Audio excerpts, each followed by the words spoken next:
할렐루야. 예, 우리 어제는 태풍 링링이 한반도를 우리 들어와서 상륙해가지고 많은 사람들이 불안에 떨었습니다. 차도 날아간다, 사람도 날아간다 그래서도 날아갈까 싶어서 바깥에 출입을 안 하다가 할 수 없이 우리 행사가 있어서 왔습니다만 어제 그 많은 우리 태풍 속에도 여러분들이 이렇게 날아가지 않고 만나서도 반갑습니다. 어제는 우리 교회에서 우리 어넌팅 우리 찬양팀을 초청해서 우리가 함께 은혜를 나눴는데 이 태풍이 오기 때문에 애들이 오지 않지 않겠나. 그래서 아마 주최하는 우리 이 청년에게도 전화가 와서 취소하는 거지요 하고 전화가 많이 왔다고 그래요. 워낙 강한 태풍이 우리나라를 상륙했기 때문에. 그렇지만 태풍 속에도 강행군을 했습니다. 근데 참 상상외로 젊은이들이 굉장히 많이 모였는데 한 1000여 명이 모였고 우리 교회 역사 속에 아마 젊은이들이 그렇게 많이 모인 역사는 처음입니다. 1000여 명이 모였고 만약에 태풍이 안 왔더라면 우리 교회가 미어 터졌을 겁니다. 그래서 아마 적당하게 태풍을 줘가지고 불안한 놈은 나오지 말라고 그러고 하여튼 믿음 가진 사람만 나와가지고 어제 굉장한 은혜스러운 가운데 잘 진행했습니다. 우리 동영상을 잠깐 한번 보도록 하겠는데요. 우리 젊은이들이 어떻게 활동을 하고 찬양했는가 아름다운 모습을 잠깐 보겠습니다. 우리 이 청년에서 우리 주최를 해서 우리 바로 우리 스텝진들 우리 청년들입니다.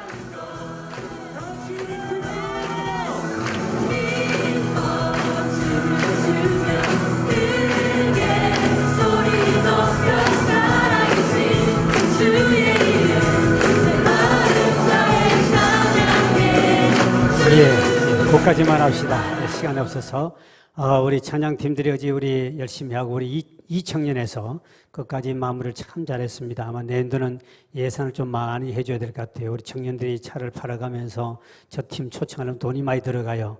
근데 정말 참 은혜 가운데 잘 진행했는데 우리 청년을 위해서 박수를 한번 드려 주시길 바랍니다. 감사합니다. 대개가 태풍이 오면 제일 많이 피해를 보는 곳이 대개가 해안가, 바닷가에 있는 사람 제일 피해를 봅니다. 우리 바닷가에 사는 사람은 또 환상적인데 그러나 모든 태풍 거의 다 바다 쪽에서 오기 때문에 제주도부터 시작해서 여기는 태풍이 3개 오면 그건 30개를 더 맞아야 됩니다. 환상도 아닌 것 같습니다. 이 바닷가에 사시는 분들이 많은 부분에 피해를 보고 그래도 우리 남양주는 여러분의 기도 때문에 그냥 옆으로 슬쩍이 지나갔지 피해가 그렇게 없는 것 같습니다. 얼마나 감사한지 모릅니다. 오늘 이 본문에도 보면 이 게네사렛 갈릴리, 디베랴 여러 가지 이름을 가지고 있는 호수, 바다가 아닙니다. 워낙 크니까 바다라 그러지만 제가 가서 물을 이렇게 찍어 먹어보니까 그건 분명히 맹물이에요. 그러니까 바다가 아닌데 워낙 크니까 바다라 그러는데 여기 일어난 한 사건을 주제로 해서 오늘 함께 말씀을 나누고자 합니다. 예수님이 이제 복음을 아침 일찍이 복음을 전하기 위해서 바닷가로 갑니다. 이 호수가야죠. 이 디베랴, 게네사렛, 갈릴리 호수에 가서 복음을 전하는 아침에 많은 사람이 모였습니다. 저들에게 말씀을 전하려고 그러면 좀 뭔가 거리감을 둬야 되기 때문에 그때 마침 밤새도록 고기를 잡아서 한 마리 잡지 못한 시몬이라는 베드로의 배가 있었습니다. 그 배를 잠깐 빌려달라고 합니다. 그러면서 바다에 지고 강에서 조금 떨어지고 난 다음에 이제 강가에 쫙 사람들을 앉혀놔 놓고 예수님이 말씀을 아침 일찍 전하게 되지요. 그 말씀을 다 전하고 난 다음에 시몬 베드로 하는 말이 저 깊은 곳에 가서 그물을 내려라 그럽니다. 그때 베드로 하는 말이 우리가 밤새도록 우리가 깊은 데도 던지고 낮은 데도 다 던져봤지만 한 마리도 잡지 못했습니다. 그러나 이제 말씀하시니까 우리 말씀에 순종해서 내가 한번 내려보겠습니다 하고 순종해서 그물을 냈더니 밤새도록 깊은데 오른쪽 왼쪽 수없이 던졌지만 한 마리도 잡지 못했는데 이게 웬일입니까? 너무나 많이 잡히니까 오늘 본문에는 찢어졌더라. 그런데 원문에 보면은 찢어져 내려가더라 이렇게 되어 있습니다. 고기가 너무 많으니까 찢어지니까 이 더 놔뒀다면 다 찢어질 것 같으니까 그때 베드로가 주변에 있는 모든 배들을 다 부릅니다. 이리로 오시오. 고기를 나눠줄 테니까. 그래가지고 그 있는 고기를 다 나눠줬는데 주변 모든 배도 가득 차는 기적을 체험하게 되는 거죠. 이때 이 시몬 베드로가 바로 예수의 무릎 앞에 이제 무릎을 꿇고 그의 고백이 위대한 고백을 합니다. 주여 나는 죄인입니다. 나를 떠나소서 하면서 자신의 신앙 고백을 위대한 신앙 고백을 드립니다. 주여 나를 떠나소서 나는 죄인입니다. 이렇게 하면서 오늘 이 본문의 전체의 내용이 나옵니다. 여기서 우리 본문을 통해 제가 제목을 하나 잡았는데 한번 따라합시다. 내 마음속에 주인은 누구입니까? 예, 끝까지 여러분 설교를 들으면서 내 마음속에 주인이 누가 되어 있는가를 오늘 우리의 말씀을 통해 함께 은혜를 나누어야 되겠습니다. 이 시몬 베드로가 이 기적을 체험할 때 자기는 일평생 처음 이와 같은 기적을 체험하는 것이죠. 이런 기적을 체험하고 난 다음에 그가 위대한 신앙 고백을 드렸는데, 그런데 그가 이런 기적을 체험하기 전 예수님을 만나서 말씀에 순종해서 이와 같은 엄청난 기적을 처음으로 이제까지 그 바다에서 자랐고 그리고 조상 대대로 물려온 그런 어부 출신인데 불구하고 이와 같은 기적을 처음 체험합니다. 그리고 이런 체험을 하고 난 다음에 본인이 그 체험하기 전의 신앙과 체험하고 난 다음에 그 신앙 고백이 엄청난 차이가 있습니다. 오늘 본문에 우리 5절을 보면 이렇게 예수님 대해서 이렇게 말씀하고 있습니다. 5절 시작. 시몬이 대답하여 이르되 선생님, 우리들이 밤이 새도록 수고하였을 때 잡은 것이 없지만은 말씀에 의지하여 내가 그물을 내리다 하고, 여기 보니까 시몬이 첫째 예수님을 선생님 그랬습니다. 선생님, 당신 누군지 모르지만 어떻든 우리가 밤새도록 우리 전문가들이 했는데 한 마리를 못 잡았습니다. 그렇지만 선생님 하는 말씀에 순종해서 한번 내려보죠 하고 했는데 기적이 나타났거든요. 그러니까 베드로가 시몬 베드로는 그가 예수님의 기적을 체험하기 전에 그는 예수님을 선생님이라고 호칭하고 그렇게 믿었습니다. 그런데 그가 이 기적을 체험하고 난 다음에 본인이 이제 고백이 완전히 달라지는 것이 오늘 본문의 말씀이죠. 8절에 이렇게 고백하지요. 시작. 시몬 베드로가 이를 보고 예수의 무릎 아래 엎드려 이르되 주여 나를 떠나소서 나는 죄인이로소이다 하니, 주여 하고 바뀌었습니다. 주란 말은 주인 주자입니다. 이제까지는 선생님으로 내가 보았는데 이 기적을 체험하고 난 다음에 내가 죄인인 것도 깨달았고, 주여 이 말은 주인 주자입니다. 그러니까 내 마음에 이제 베드로는 선생님을 보던 그 예수를 이제는 나의 주인 구세주로 영접한 줄 믿으실 바랍니다. 엄청난 기적과 변화는 어디서 일어났는가? 이와 같은 놀라운 기적을 체험한 후에 베드로의 신앙 고백이 달라지고 믿음이 확고하게 달라졌다는 사실을 가르쳐주고 있습니다. 지금까지는 베드로가 자기가 주인이 돼서 자기 마음대로 결정하고 자기 결정대로 행동을 하고 자기 생각대로 자기 뜻대로 살았는데, 막상 예수님을 만나고 그 말씀에 순종해서 이와 같은 기적을 체험했던 베드로는 이제는 내가 주인 되면 안 되구나, 내 경험으로 내가 살아오고 내 자신을 이렇게 믿고 살았는데 이제는 당신을 내 마음의 주인으로 모시고 살겠습니다 하는 위대한 고백을 드린 사람이 바로 시몬 베드로였습니다. 요한복음 1장 12절에 보면 영접하는 자 곧 그 이름을 믿는 자들에게는 하나님의 자녀가 되는 권세를 주셨다. 영접하는 사람에게는 하나님의 자녀가 되는 권세를 얻을 줄 믿으시기 바랍니다. 이 바로 영접이란 말이 무슨 말이냐? 예수를 선생으로 보지 아니하고 예수를 나의 구세주로, 메시아로, 나의 주인으로 이제 믿고 사는 것, 모시고 사는 것. 과거는 내가 이 죄를 짓고 인생을 살아왔지만 이제는 내가 주님을 영접한다는 것은 그분을, 부활하신 예수를 내 마음의 주인으로 모시고 사는 사람, 이를 가리켜서 영접했다 그랬습니다. 계시록 3장 20절에 보면 볼지어다 내가 문 밖에 서서 두드리니 누구든지 내 음성을 듣고 문을 열면 내가 거기 들어가고 그와 더불어 묵고 그는 나와 더불어 먹고 마시라 그랬습니다. 예수님은 지금도 우리 마음속에 주인으로 모셔드리기를 지금 문 밖에서 두드리고 계신다는 겁니다. 그래서 여러분, 교회 나오신 분들은, 하여튼 믿은 지 얼마 안 된 사람은 예수를 선생 정도를 믿고 있지 아직도 부활하신 그 주님을 내 마음의 주인으로 모시고 있지 않다는 사실입니다. 교회 오는 사람은 많지만 그러나 부활하신 그 예수를 내 마음의 주인으로 모시고 사는 사람은 얼마 없습니다. 이스라엘 백성들이 애굽에서 430년만 해방받을 때 그들이 홍해를 건너서 세례를 다 받았습니다. 세례받은 사람은 수백만 명이었지만 그러나 그들이 가나안의 축복을 받고 가나안 땅에 들어가는 사람은 소수였습니다. 마찬가지로 오늘날도 교회에 오지만 많은 사람들이 그 예수를 선생 정도만 생각하지 지금 또 살아계시고 부활하신 그 주님을 내 마음의 주인으로 모시고 사는 사람이 과연 몇 명인가 자기 자신이 점검해보면 알 수 있습니다. 여러분, 그래서 왜 우리 마음에 우리 예수님 못 들어오시는가? 우리 마음에 못 들어오신 이유가 뭐냐?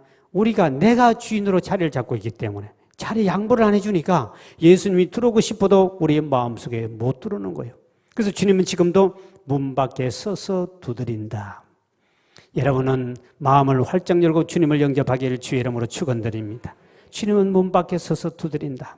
내가 주인 돼 살면은 내 자신이 내 마음의 주인 돼서 내가 결정하고 내 마음대로 내 뜻대로 산다면 주님은 내 속에 들어올 수 없습니다.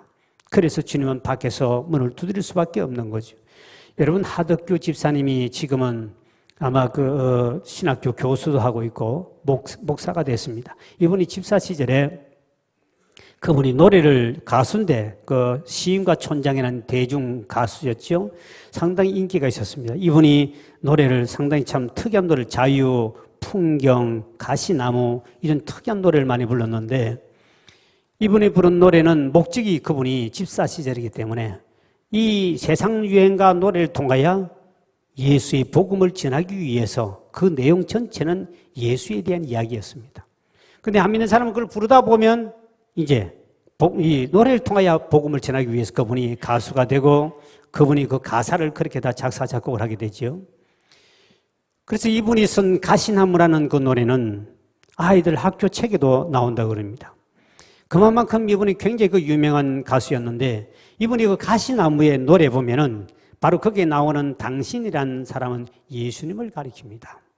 그래서 본인이 그 작사를 했는데 참 그 노래가 참 은혜스럽습니다. 우리 믿는 사람도 많이 부르는 건데 내 속엔 내가 너무나 많아 당신의 쉴 곳 없네 내 속엔 내가 너무나 많아 당신이 쉴 곳 없네 바람만 불면 이 내 마음속에 있는 이 내 주인이 되어 있던 내 자신 내 자아와 내 교만과 내 혈기와 내 고집이라는 것이 있기 때문에 새들이 와가지고 나무 속에 좀 쉬러 왔는데 이 가시 때문에 찔려 날아만 가네. 가사가 그렇게 나옵니다. 그러니까 이 내 속에 내가 너무나 많아가지고 내 고집, 내 생각, 내가 주인 돼서 있다 보니까 예수님이 들어오지도 못하고 당신이 내게 쉬고 싶어서 들어오고 싶은데 들어오지도 못하고 새들이 날아왔는데 가시에 찔려서 도망간다.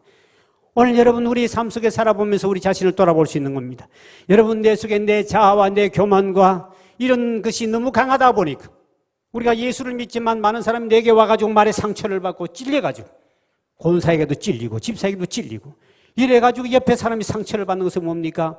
그 속에 예수님을 주인으로 모신 것이 아니라 자기의 이기적인 나, 주인된 나, 교만한 나, 아집센 고집센 날, 불순종한 내가 내 속에 자리를 잡고 있다 보니까 많은 사람이 와서 찔리고 예수 밖에서 들어오지 못하는 그런 슬픈 이야기란 사실이죠.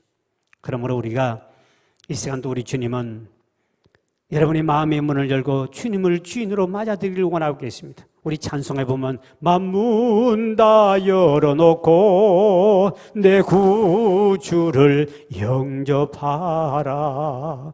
마음의 문을 열어야 되는데 교회 와서 그렇게 오랫동안 수십 년 신앙생활의 권사가 됐는데도 우리에게는 한 명밖에 없지만 다른 교회 가면 이상한 인간들이 얼마나 많은지 모릅니다. 권사가 된데도 지 고집이 강하고 지 아집이 강하고 예수를 내 마음의 주인으로 모시지 않기 때문에 그 권사 옆에 가면 상처를 받고 시험당하고 삐지기도 하고 권사쯤 되면 삐지는 없애야 되지 않습니까? 우리에게는 딱 한 명뿐입니다. 다른 게 얼마나 많은지 모릅니다. 그러니 이게 뭐냐? 바로 자기 속에 너무 예수님을 나의 구주로 영접한 것이 아니고 선생으로 자기다는 선생으로 모시고 살면서 자기 고집, 자기 혈기, 자기 아집을 다 나타내다 보니까 많은 사람 상처를 주는 거죠. 오늘 이 시간에 좋은 말 할 때 우리 권사님들도 마음 다 문 열길 주의 이름으로 축원드립니다. 권사님 문을 여세요. 집사도 문을 여세요. 오 주님 찾아오셨네.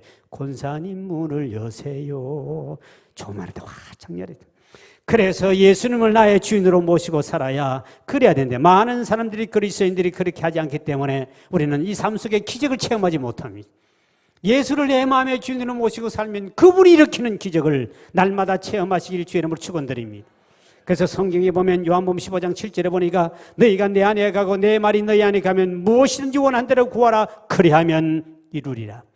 주님이 내 안에 그분을 예수님을 나의 주인으로 모시고 산다면 무엇을 구하든지 당연히 응답을 받을 수밖에 없는데, 그런데 천번만번 기도해도 대답도 응답 없는 것은 지가 주인이 돼 있으니까, 주님이 없으니까 응답이 없는 것입니다.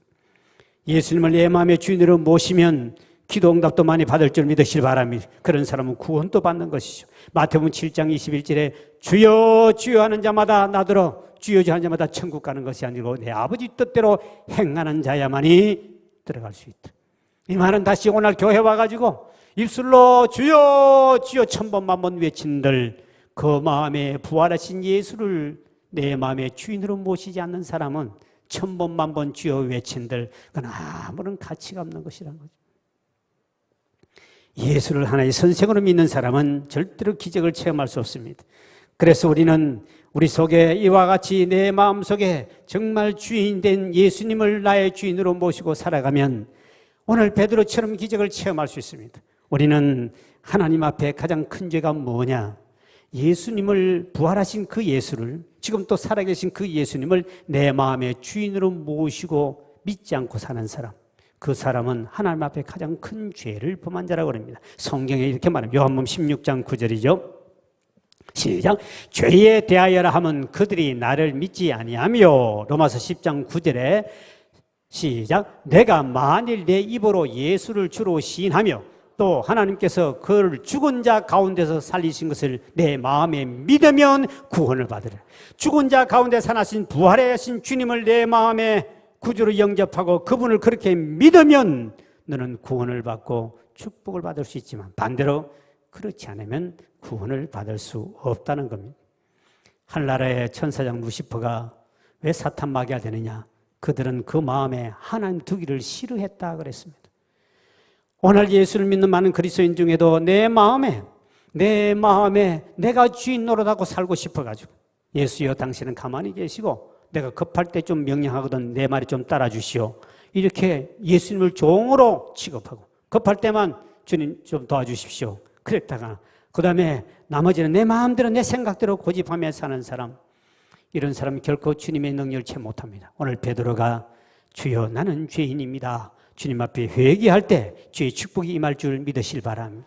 주여 나는 죄인입니다, 당신을 메시아로, 당신을 부활의 주님을 주인으로 모시지 못함을 용서하여 주십시오 하고 회개했을 때 놀라운 은혜를 받습니다. 그 다음 우리가 베드로처럼 기적을 체험하려면 내가 주님보다 더 사랑하는 것을 내려놓아야만이 놀라운 하나님의 기적을 체험하며 살 수 있습니다. 요한복음 21장 보면 예수님이 부활하신 후에 3번씩이나 예수를 모른다고 부인한 시몬 베드로를 찾아갑니다.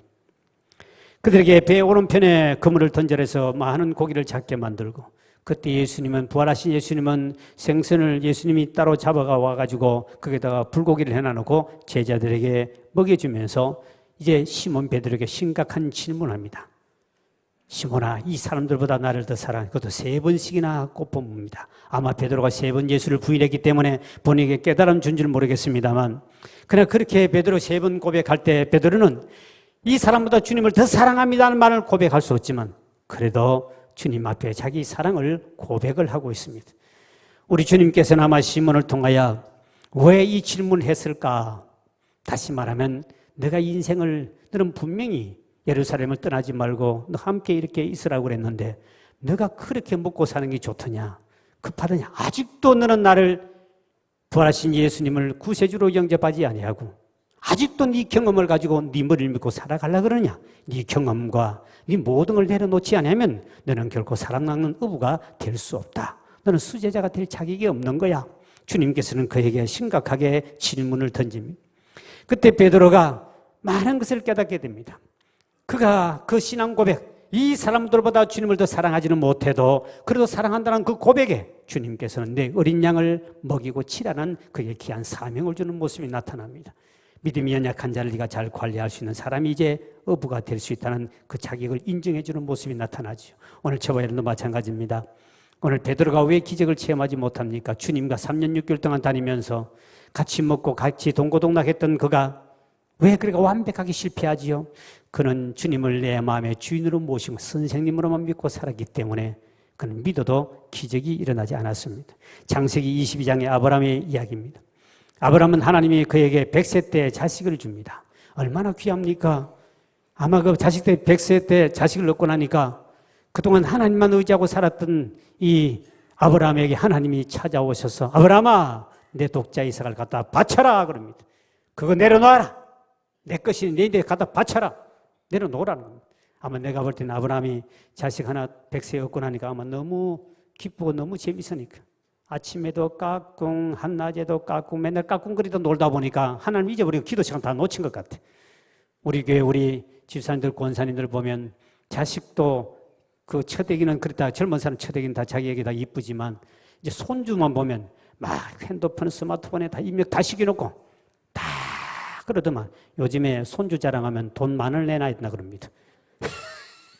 근데 자랑 돈 만 원 주고도 자랑하라면 하사는 많을 거예요. 우리 교인도 그렇게 귀여운 모임.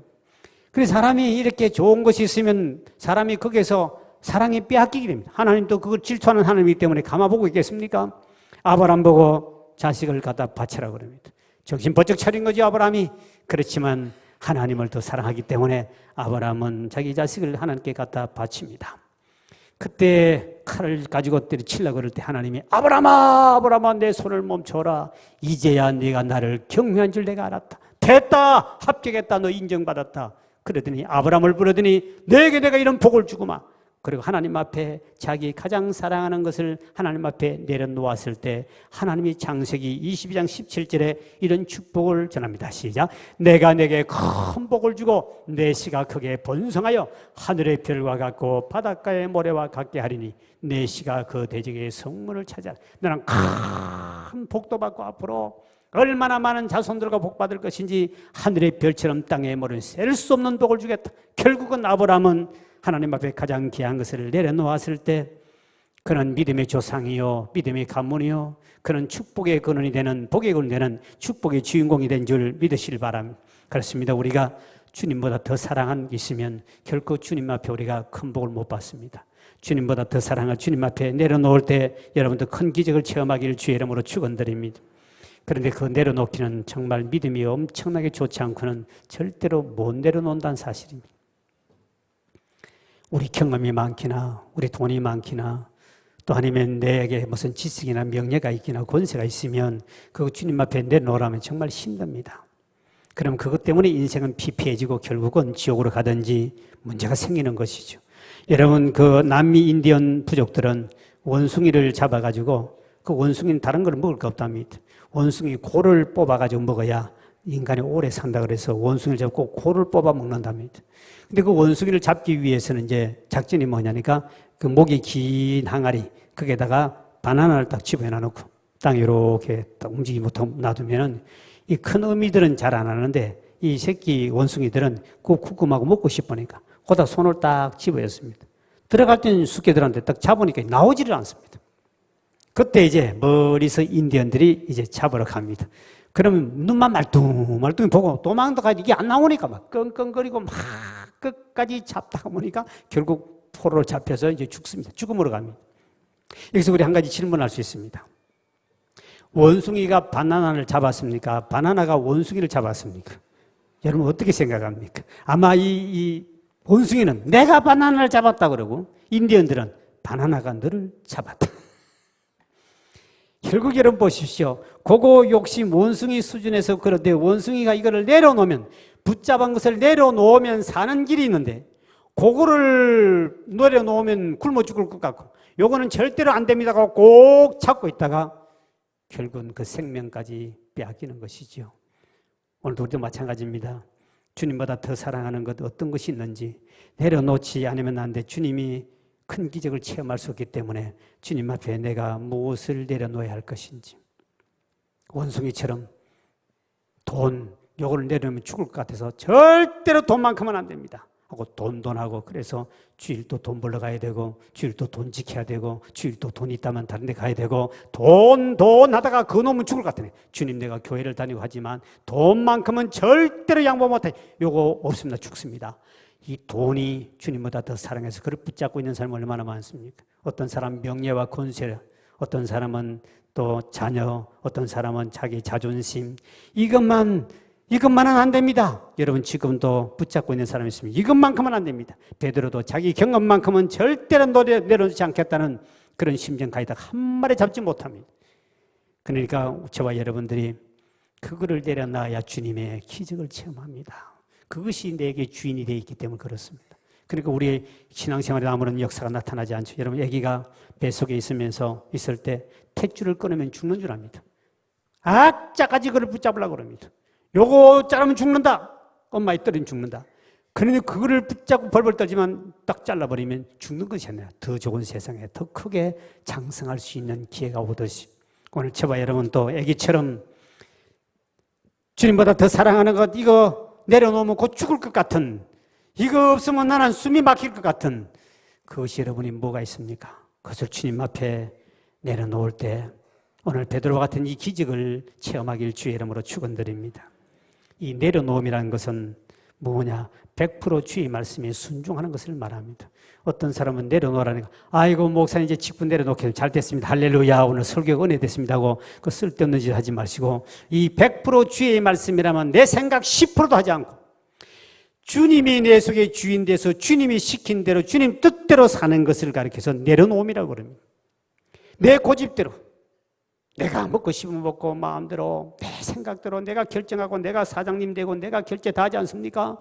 그런데 매 순간마다 주님께 물어보고 주님을 인정한다면 되는데 근데 내 속에 왜 내가 순종하지 못하느냐?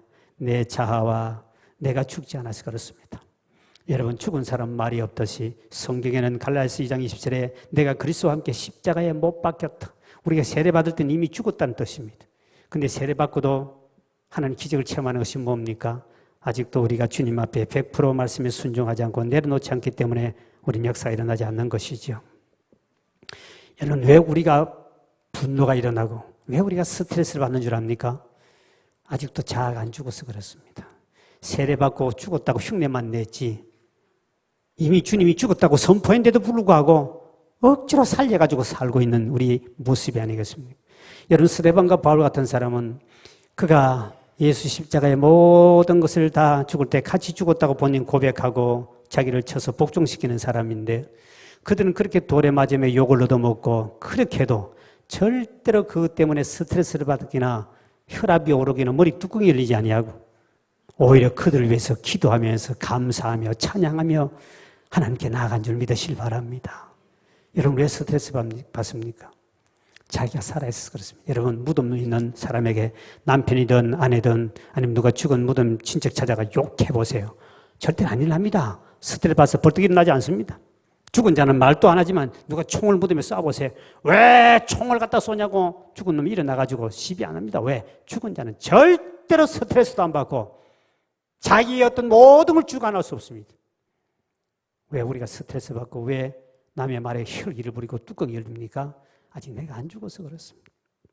그러니까 우리 예수를 믿는다 그러지만 구세주로 예수를 내 마음에 주인으로 모시지 않고 부활하신 예수를 내 마음에 주인으로 모신 사람이 몇 명 없습니다. 거의 다 예수를 선생으로만 믿고 사는 사람은 그것 가지고 무슨 역사가 일어나느냐는 겁니다.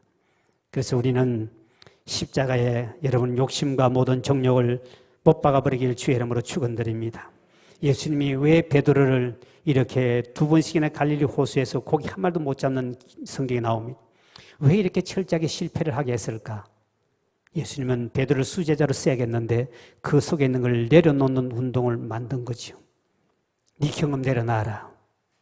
네 머리 내려놔라. 네 젊음, 네 기술 내려놔라. 그래야 내가 너에게 기적을 베풀고 내가 너에게 주인이 해주겠다. 네 경험이 네 마음속에 주인이 되어 사니까 예루살렘 떠나지 말라고 하는데 네가 가가지고 친구들까지 다 데려가서 네가 고기 잡으러 가지 않느냐. 주님이 그걸 책망하는 거 아닙니까? 주님께서 베드로 그물을 던질 때 한 마리도 못 잡게 했습니다. 여러분 저 갈릴리 호수에 가면요 배를 타는 딱 입구에부터 고기가 쫙 엄청나게 고기가 많습니다. 우리 한국 사람 가면 그 먹을 고기가 어마어마하게 많습니다. 그냥 막 노다지로 다 펼 정도 그렇게 고기 많습니다. 그 사람들은 이스라엘 사람들은 고기를 비늘 없는 거 빼고 뭐 우리 비늘이 있고 없어 못 먹는 거지. 막 매운탕에다가 그냥 다 해쳐 먹고 다 먹을 건데 엄청나게 먹을 건데 가면 고기가 바깥에 우리 한국 사람 좋아하는 고기들이 막 메기 이런 것들이 엄청나게 많습니다. 그건 또 메기는 안 먹습니다. 미끌미끌한 거는. 그러니까 있기 때문에 어마어마한 고기. 그런데 왜 그 많은 고기 중에도 한 마리도 고기를 못 잡았을까? 주님이 못 잡게 한 것입니다. 천사를 보내가지고 베드로가 오른쪽에 던지겠구나, 왼쪽에 다 도망이 다 훔쳐버렸습니다. 밤새도록 해도 한 마리 잡지 못하게 해버립니다. 그래야 자기 자신의 경험을 내려놓기 때문에 그렇습니다. 그래야만이 메시아를 내 마음의 주인으로 모실 수 있기 때문에 그렇습니다. 그것이 바로 주님이 철저하게 작업을 합니다. 제가 예수 믿고 난 다음에 주변에 하나님은 내 주변을 정리할 때 철저하게 주변의 모든 걸 끊어버립니다. 그것은 바로 주님이 저를 주님을 주인으로 모시게 하기 위한 훈련의 기초과정이었죠.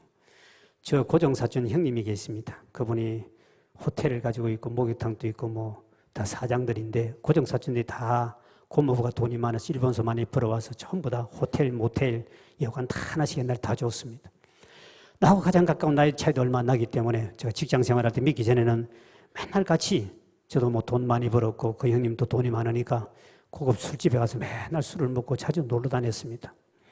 그렇기 때문에 내가 이제 이렇게 예수를 믿고 난 다음에 교회 이제 개척을 시작하면서 너무너무 힘들어서 이제는 전화를 했습니다. 형, 어려운데 돈 한 몇천만 원만 해주라고. 그리고 내가 뒤에 이제 내가 또 벌금 갚으면 되지 않냐. 당연히 해줄 줄 알았습니다. 그때 전화하더니, 야, 돈이 씨가 말랐다 요즘에. 어떻게 씨 마를 때 네가 이야기하냐. 또 다른 사람의 친구에게, 내 직장 동료들에게, 그러면 정말 100만 원이고 뭐고, 그때 당시 우리 교회 지하 얻을 때 보증금 100만 원에 월세 40만 원 주고 처음에 얻었거든요. 30년 전에.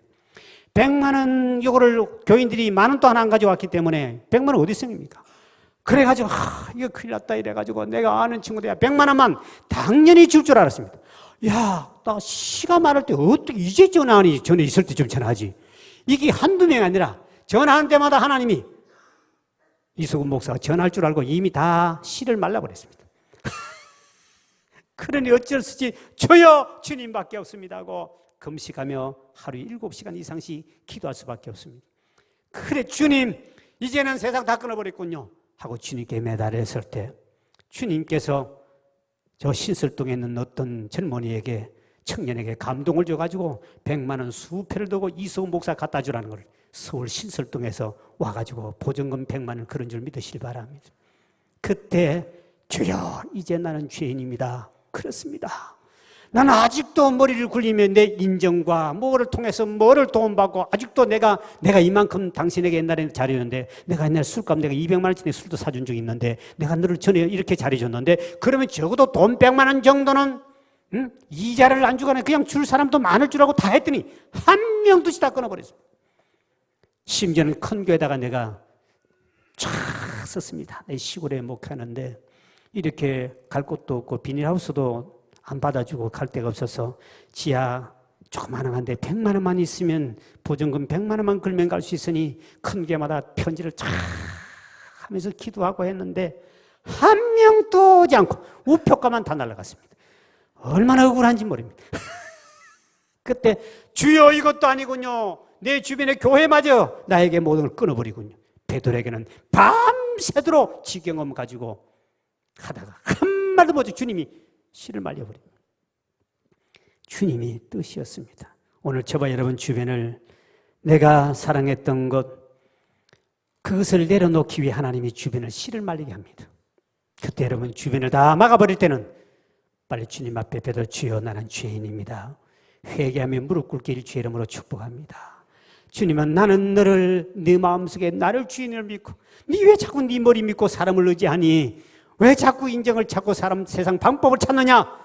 내가 주인 되게 해주면 내가 다 알아서 할 건데 너무 쉬운 것 전능하신 주님을 제쳐놔놓고 내 인간의 방법, 내 머리를 경험을 믿다가 철저하게 주님 막아버릴 때 그것이 뒤에 보니 은혜요 축복이라는 사실입니다.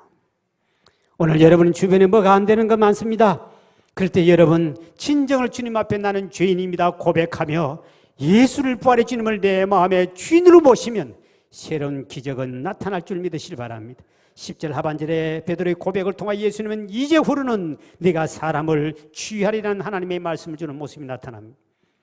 그래서 베드로의 두 번 실패는 하나님의 위장된 축복이었습니다. 여러분의 주변의 물질을 말라버리고 물질의 문제, 건강의 문제, 생명의 문제, 인간의 힘으로 할 수 없는 모든 걸 막아갈 때 여러분 그 실패가 하나님의 위장된 축복으로 다가오기를 주의 이름으로 축원드립니다. 멋있는 하나님, 그럴 때 너는 나만 의지해라. 나만 나를 주인으로 내 마음에 모셔라.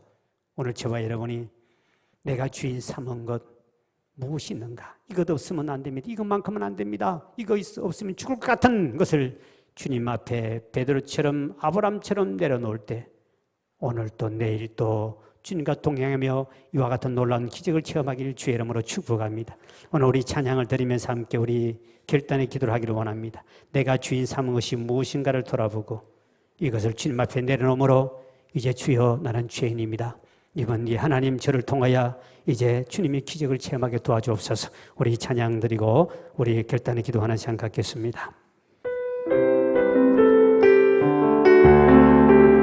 내가 주인 삼은 것, 내가 주인 삼은 모든 것 내려놓고 내 주 대신 주 앞에 나가 내가 사랑했던 모든 것 내려놓고